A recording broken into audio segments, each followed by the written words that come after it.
Hi everyone, Diane here. I'm wearing this shirt from Target that I hauled. It's too big around the neck. I still will wear it, but no, something's wrong with it, or either something's wrong with it or it needs to shrink because it's kind of big and I've gained weight. So, that's the way that goes. So I thought I'd wear it before I put it in the wash because I don't like that. I've had, my whole life, from like 10 years old and up, I've had t-shirts that unfortunately are cut wrong with big necks. So, look how big this is. It's like, and this is a boy's shirt, not a man's. It's like totally low cut. So I've got a collectible doll that I've had since my childhood. The doll came out in the TV show the doll is based as a character ran from 1968 to 1971. And I liked the show, and I was little, and I think I asked my dad to get it for me. I don't remember if I asked my mom or if I was just in a store and I grabbed it. But I love the TV show, and what's really cool, I read in fact, I can get the iPad. It's Diahann Carroll. This is who unfortunately passed away a few years ago, I think. But the hair is oxidized. I've read that on eBay. If you look at this doll, they've all got that were played with, that weren't kept in the box. They all have oxidized hair. I think even the ones kept in the box do, because I don't think they sealed them very well. But my mom, she told me to keep my Hot Wheels, and she told me to keep my my Barbies. And she has in her apartment, she has like giant storage, and she has like 1 or 2 Barbie cases of mine, who my little sister, who's 4 years younger than me, kind of inherited. And she did weird things, like she cut the hair off some of them, and it was uncool. So anyways, this is the doll. I read that this show was groundbreaking. And for Diahann Carroll, she played lead role in a TV show as an African-American, well, they said black, as an African-American in a servant or labor. I forget what they said, but it was like, she's a nurse, and unfortunately I lost her skirt. But she was either single or a widow, very young, and she had a little boy, I think his name was Corey, and she was a single mom, and it was just a really good show, and I liked the little kid. And after the show ended in 1972, I guess, or 71, I still watch the reruns. I'm pretty sure it ran on reruns or syndicated. So anyways, this is worth money, okay? Now, a while ago, I forgot I had this. This is from my nightstand. A while ago, I looked it up on eBay and was worth a lot more. But you can buy the uniform, but there's somebody selling the uniform on eBay, or a couple people, but it's not this one. It's a nurse's white uniform, but it's not the same one. And on the butt, it's Mattel, which is, Barbie's. It's really, I think I used to dress it in Barbie clothes because I think it's the same exact size. I'm not going to show her nude, but if she wore a skirt, I'm pretty sure. So, and she has lots of eye makeup on, really pretty. I'll put her up close. Yeah, so this was worth a lot of money because it is in really good condition. Oh my God. Oh, good. I thought my sister cut part of the hair on this one too. She did weird things. And then her baby dolls, I only liked Barbies, but she liked, the big dolls that you feed with a bottle and they pee and all that stuff. She liked those. So, but when she got older, she inherited kind of my dolls because we're 4 years apart. So she didn't wear things to my dolls. And then she started cutting her old baby dolls, big dolls' hair. I think she was trying to style it and stuff. It was really weird. But they came out terrible haircuts. Okay. I'll read about the show.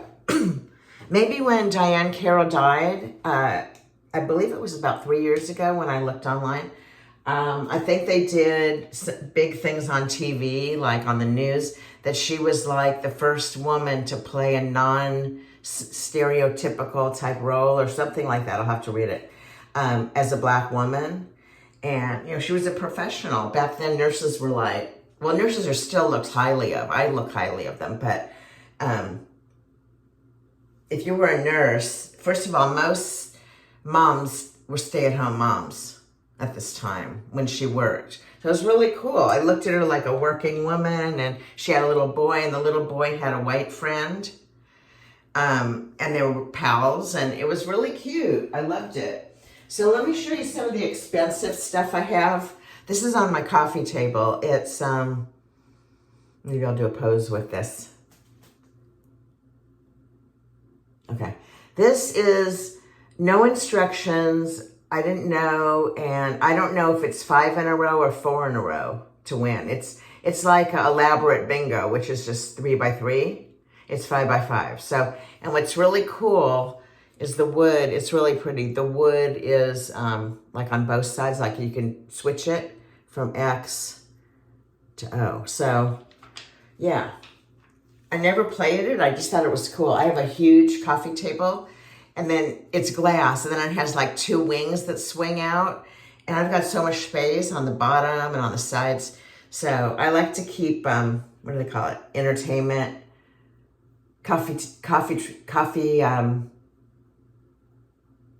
no, I forget. There's a name for them. Okay. Then, no, I'll show you this. This is something I found that I forgot I had. I think I bought it from China or Daiso, but it's really good to exercise, you know, and I think you're supposed to put this behind your back. And my mom is in her 80s and low 80s. And she's in really good shape. She drives, she exercises like 3 or 4 days a week. And they do weights. She has weights at home. Sometimes she does it online, sometimes she goes in person. But when she does it online, she has weights. And because after COVID, the Santa Monica City College senior department was closed. They weren't teaching any classes. So they were all online, most of them, so. And they've kept them pretty much, a lot of them after that. So my mom does a couple online, and I think she goes 3 days a week or 4 days a week for her exercise classes. No, I think I'll show you this. I'm gonna make this a short video because my last videos have been really long. So yeah, I'll just show you. Let me try to hide this. Okay.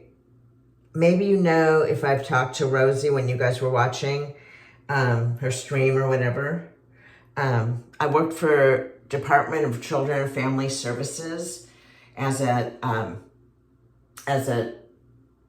children's social worker trainee, which is what it says on the badge. But I'm going to cover up my name, which is in 2 places, my signature plus my name.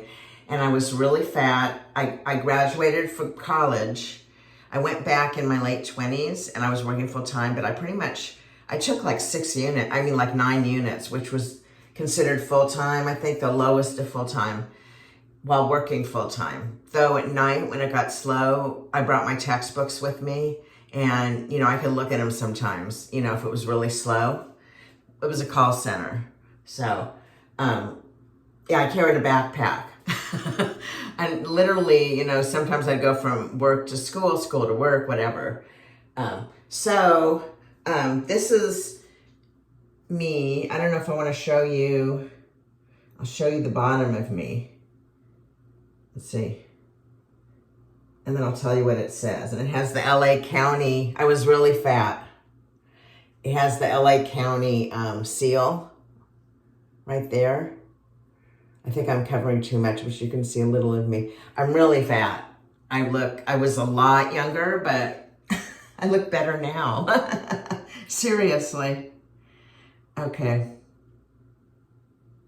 It says Children's Social Worker Trainee, Department of Children and Family Services, County of Los Angeles. And then it has here, I'll just hide all this. It has the county symbol right there. That's the LA County symbol that's been used for years, just like it's a flag, you know? So, and then on the back, let me see if it has my name. I don't think it does. It's interesting when it says on the back. This is what I carried with me when I made home visits, unannounced visits to kids on my caseload that were placed with foster parents or relatives, kids in danger from their parents, or one or both of their parents. So anyways, yeah, it was a really high position. I'll tell you something. Well, let me just tell you this.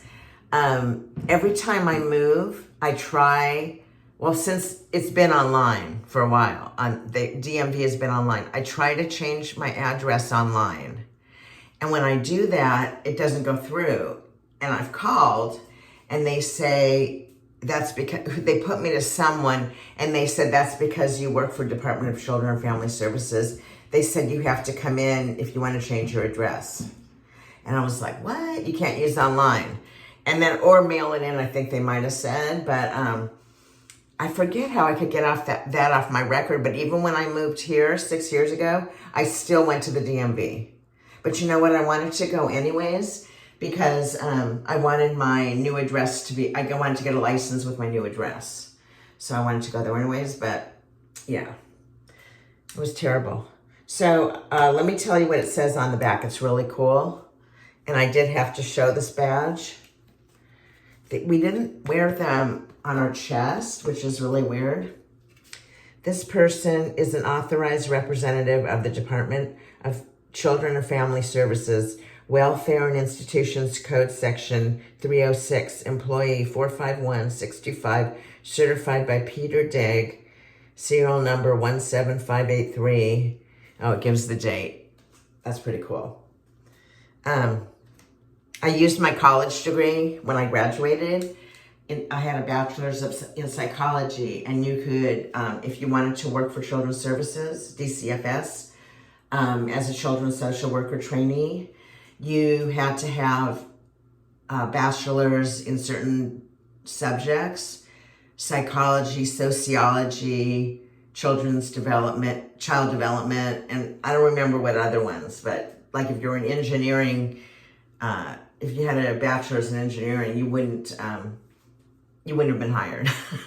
They're really picky. And I had 2 or 3 interviews. I had to be interviewed by like a psychologist. I had to have a private, like she was in private practice, but I had to have a psychological interview. And then I had to have like a test, a psychological test. Like it's a written test, but it's like to check your something psychological scale. I should know that because I learned about the test in school. So it was kind of funny that I was taking it. But because we, as psychology, we did testing, and you know, I had to take like 3 statistics classes. Psychology is not an easy major. Ask anyone. A lot of people, students, my co-students, suffered in statistics, and you have to take, they take it at a junior college, because at a junior college, they offer it like sociological or something. It's easier. But I took it in the math department at CSUN, Cal State Northridge, and it was a breeze for me, and everybody else was like, oh my God, we were in the library using the computer to put our answers in because everybody's were different. And they'd be all like, can you help me? Can you help me? So it was like a pain, but yeah, a lot of people there weren't good at math, and you have to take 2 upper division statistics classes, I think. No, you have to take the math one, and then 1 in your, but it's not, the math one is not in psychology, it's in math. So you have to take that, or you can take it at a junior college in the psychology department, which so many people did then, because it's so much easier, because it's not like a math class. It's a little different. So everybody said to take it there, but no, I'm good at math, so I didn't take it there. So anyways, thanks for watching. Oh, I didn't show you what it says. Here, wait. Oh no, I don't want to show it to you in the back. I did read it to you. Okay, I still have more things to show you. I want to make this a shorter video. Thanks for watching, and I might be doing live streams. And please subscribe if you like my channel.